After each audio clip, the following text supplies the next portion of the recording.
जी बिल्कुल, पाकिस्तान तहरीक इंसाफ के चेयरमैन इमरान खान की कॉल पर आज बुरेवाला में तीसरे रोज़ भी एहतिजाज जारी है। एहतिजाज में जो है वो लारी अड्डा चौक पर किया जा रहा है। इस वक्त मेरे साथ पीटीआई के सीनियर रहनुमा मलिक फ़ारूक अवान साहब मौजूद हैं, हम उनसे जानते हैं। सर बताइएगा क्या मुतालबात हैं आपके? बिस्मिल्लाहिर्रहमानिर्रहीम।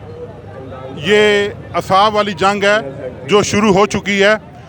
इनका अंदाज़ा है कि इस असाब शुगन जंग से ये हमें हरा देंगे, हमें ये पीछे कर देंगे, हम हार कर बैठ जाएंगे, हम थक जाएंगे। लेकिन इनको अंदाज़ा बिल्कुल नहीं है। ये वही जज्बा है जो तहरीक पाकिस्तान के वक्त था। हम इंशाल्लाह ना बैठेंगे, ना हार मानेंगे, ना ही हमारे हौसले पस्त होंगे। हम ये हकीकी आज़ादी की जंग जीतेंगे। हमारे कारकुनान बिल्कुल फ्रेश हैं, वो उनका जो जज्बा है वो पहले से भी ज़्यादा है, बल्कि रोज़ बरोज़ उनका जज्बा बढ़ता जा रहा है और हम अपने मकसद से कभी पीछे नहीं हटेंगे। हाँ जी बिल्कुल, आपने सीनियर रहनुमा मलिक फ़ारूक अवान की बात सुनी। उनका कहना है कि हमारे कारकुनान के जो हौसले हैं वो बुलंद हैं, जब तक हमें इंसाफ नहीं मिलेगा हम पीछे नहीं हटेंगे। जी।